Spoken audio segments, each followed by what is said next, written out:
ክህሎት ለተወዳዳሪነት በሚል መሪ ቃል በደብረ ብርሃን ከተማ የክህሎት የቴክኖሎጂ ተግባር ተኮር ጥናትና ምርምር ኤግዚቢሽን እየተካሄደ ነው።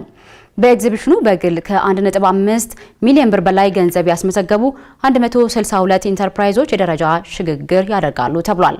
ገንዘብ ታደሰ ተጨማሪ አላት።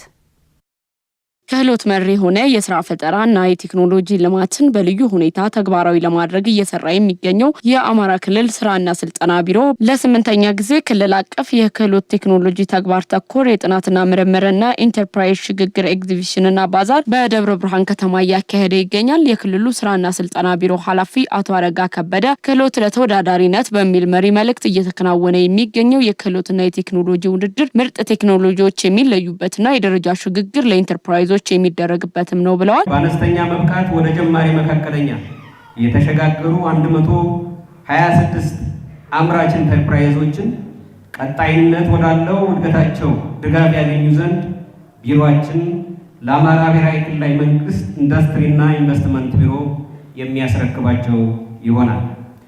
ሁለተኛ፣ በኮሌጅ አሰልጣኞች ወይም በኢንስትራክተሮች እንዲሁም በሰልጣኞች መካከል የሚደረገው የክህሎትና የቴክኖሎጂ ውድድር ከፍ ባለ የሙያ ስነ ምግባር ደረጃ በመምራትና በመዳኘት በፌደራል ደረጃ ብርቱ ተወዳዳሪ ብሎም አሸናፊ ለመሆን የሚያስችሉን የበለጸገ ክህሎት ያላቸውን ምርጥ ቴክኖሎጂስትና ተመራማሪዎች የሚለዩበት ይሆናል። የሚፈጠሩ የስራ ዕድሎች ዘላቂነታቸው የተረጋገጠ እንዲሆንና ለአዲስ ስራ ፈጣሪዎች ምቹ ሁኔታዎች እንዲፈጠር ስራዎች በትኩረት እየተሰሩ እንደሚገኙ የኢፌዴሪ ስራና ክህሎት ሚኒስቴር ዴኤታ አቶ ንጉሱ ጥላሁን ተናግረዋል። የምንፈጥራቸው የስራ ዕድሎች ዛሬ ተፈጥረው ነገ የሚከስሙ ወይም ዘወትር የረጥ ጉርስ ማሟያ የሚሆኑ ሳይሆን ሀብት የሚፈጥሩ ዘላቂና ቋሚ የስራ ዕድሎች የሚፈጥሩ እንዲሆኑ ታሳቢ በማድረግ እንዲህ ሲሆን እነዚህ የዛሬዎቹ ኢንተርፕራይዞቻችን ሲያድጉ ሲሰፉ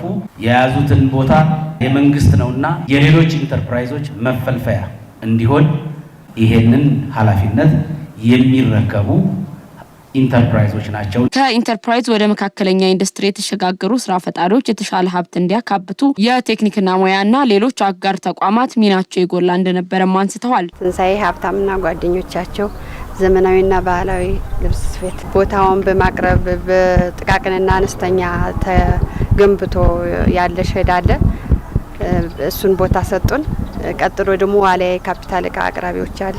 ሙያው ክህሎቱ እያለው ለተቸገረ ሁሉ ደራሽ የሆነ ድርጅት ነው። ያንን ማሽን አመጡልን። በዛ በ120 ሺህ ብር ካፒታል ተነስተን አሁን ከ3.4 በላይ ካፒታል አለን። የ2015 ሳይጨመር ማለት ነው። ዳቦ ቤት ስራ ነው የምሰራው። በውስጥ ብዙ ሰራተኞች አሉኝ። ቢያንስ ከ32 በላይ ሰራተኞች አሉኝ። እነዚህን ሰራተኞች በመያዝ በተለያዩ ማሽኖች ከትንሽ ተነስቶ እስከ ትልቅ ማሽን በማስገባት ስራ ጀምሬ እየሰራው ነው ያለሁት። የደረጃ ሽግግር መሰራቱ ኢንተርፕራይዞችን ከማበረታታት በተጨማሪ ወጣቶች ስራ ፈጥረው ቢሰሩ ውጤታማ መሆን እንደሚችሉ ማሳያ ነው ያሉት ስራ ፈጣሪዎቹ በተሰማሩበት ዘርፍ የተሻለ ውጤትን ለማስመዝገብ የፋይናንስ የመስሪያና የመሸጫ ቦታዎች እንዲመቻችላቸውም ጠይቀዋል። የኛ የስራ ለውጡ መኖሩ ሌሎች እኛም በመመልከት ተነሳስተው ወደ ስራ ገብተው ልክ እንደኛውም ሰርተው እንደሚሸጋገሩ ተስፋ ስለሚያደርጉ እድል ይፈጥርላቸዋል እላለሁ። ባለንበት ወደ 51 ሰራተኞችን ይዘን እያንቀሳቀስን ነው። ነገ ከነገ ወዲያ የኛን አሪያ ተከትሎ ይሄንን ስራ እና ዘርፉ ያልተነካ ነው፣ ገና ብዙ መስራት የሚቻልበት ስለሆነ ቢሄንን አይተው እንዲሰሩ ያነሳሳል፣ ያነቃቃል። የስራ ቦታ ሰፊ መሆን አለበት። ሰፊ ፍላጎት አለ።